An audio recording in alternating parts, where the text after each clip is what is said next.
दोस्तों, आज के इस वीडियो में हम बलवन के बारे में चर्चा करेंगे। अगर अभी तक आपने चैनल को सब्सक्राइब नहीं किया है तो चैनल को सब्सक्राइब कर लें। तो चलिए वीडियो स्टार्ट करते हैं। सुल्तान बलवन का पूरा नाम गयासुद्दीन बलवन था। बलवन ने 1266 से 1287 ईस्वी तक सुल्तान के रूप में सल्तनत की बागडोर संभाली। उसे उलुग खां के नाम से भी जाना जाता था। उसका वास्तविक नाम बहाउद्दीन था। इल्तुतमिश की भांति वह भी इल्बरी तुर्क था।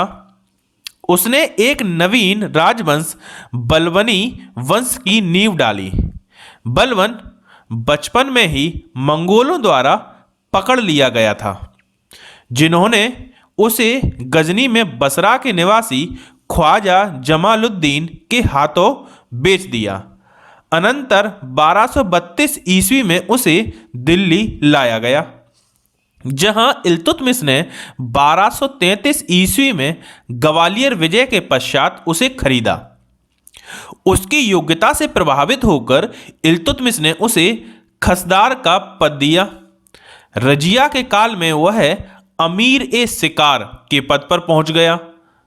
रजिया के विरुद्ध षड्यंत्र में उसने तुर्की सरदारों का साथ दिया। फलस्वरूप बहराम शाह के सुल्तान बनने के बाद उसे अमीर ए आखूर का पद मिला। बदरुद्दीन रूमी की कृपा से उसे रेवाड़ी की जागीर मिली। महमूद शाह को सुल्तान बनाने में उसने तुर्की अमीरों का साथ दिया, जिसके फलस्वरूप उसे हांसी की सूबेदारी दी गई। 1249 ईस्वी में बलवन ने अपनी पुत्री का विवाह सुल्तान नासिरुद्दीन से किया। इस अवसर पर उसे उलूग खां की उपाधि और नायब ए ममलकात का पद दिया गया। 1266 ईस्वी से बलवन दिल्ली की राजगद्दी पर आसीन हुआ था। बलवन के विषय में कहा गया है कि उसने रक्त और लौह की नीति अपनाई थी। बलवन के राजत्व सिद्धांत की दो मुख्य विशेषताएं थीं। प्रथम, सुल्तान का पद ईश्वर के द्वारा प्रदान किया हुआ होता है, और द्वितीय, सुल्तान का निरंकुश होना आवश्यक है। उसके अनुसार सुल्तान पृथ्वी पर ईश्वर का प्रतिनिधि नियामत ए खुदाई है और उसका स्थान पैगंबर के पश्चात है। सुल्तान को कार्य करने की प्रेरणा और शक्ति ईश्वर से प्राप्त होती है। इस कारण जनसाधारण या सरदारों को उसके कार्यों की आलोचना का अधिकार नहीं है। बलवन ने फारस के लोक प्रचलित वीरों से प्रेरणा लेकर अपना राजनीतिक आदर्श निर्मित किया था।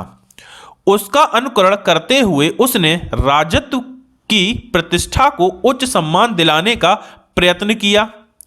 राजा को धरती पर ईश्वर का प्रतिनिधि नियामत ए खुदाई माना गया। बलवन के अनुसार मान मर्यादा में वह केवल पैगंबर के बाद है। राजा जिल्ले अल्लाह या जिल्ले इलाही अर्थात ईश्वर का प्रतिबिंब है। बलवन दिल्ली का प्रथम सुल्तान था जिसने राजत्व संबंधी सिद्धांतों की स्थापना की। उसने पुत्र बुगरा खां से कहा था, सुल्तान का पद निरंकुशता का सजीव प्रतीक है। अपने दरबार के लिए बलवन ने एक बड़े सुल्तान के दरबार के अनुरूप नियम बनाए और उन्हें कठोरता से लागू किया। इस क्षेत्र में उसका आदर्श ईरानी बादशाह थे और उसने उनकी कई परंपराओं को अपने दरबार में आरंभ किया। उसने सिजदा यानी भूमि पर लेटकर अभिवादन करना और पाबोस सुल्तान के चरणों को चूमना की रीतियां आरंभ की। उसने अपने दरबार में प्रतिवर्ष फारसी त्योहार नौरोज बड़ी शानो शौकत के साथ मनाने की प्रथा आरंभ की। नासिरुद्दीन महमूद ने उसे उलूग खां की उपाधि दी थी। जिल्ले अल्लाह की उपाधि उसने स्वयं धारण की थी। उसका शासनकाल 1266 से 1286 ईस्वी तक था। बलवन अपने राजत्व संबंधी विचारों के लिए प्रसिद्ध है। उसके राजत्व के सिद्धांत का स्वरूप और सार फारस के राजत्व से प्रेरित था।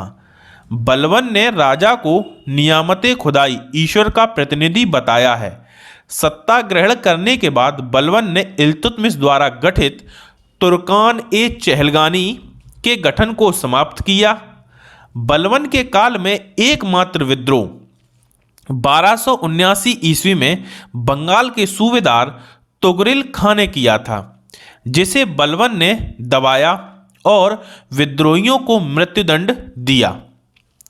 दोस्तों, कमेंट बॉक्स में बताइएगा कि खिलजी वंश की स्थापना किसने की थी। और दोस्तों, जो ये वीडियोज की हम सीरीज चला रहे हैं, आप एक कॉपी पेन उठाकर इसको नोट करना शुरू कर दीजिएगा, क्योंकि ये सारे क्वेश्चंस आपको आपके एग्जाम में देखने को मिलेंगे और एक एक क्वेश्चन आपके एग्जाम के लिए इंपॉर्टेंट है।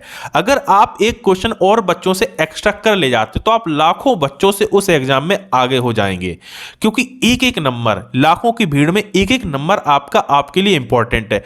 तो अभी कॉपी और पेन उठाइए और लिखना शुरू कर दीजिएगा। दोस्तों, हम लोग फिर नेक्स्ट वीडियो में मिलते हैं। चैनल को अगर सब्सक्राइब नहीं किया तो चैनल को सब्सक्राइब कर लें, वीडियो को लाइक कर दें और शेयर करना तो बिल्कुल भी ना भूलें। मिलते हैं हम लोग अगली वीडियो में।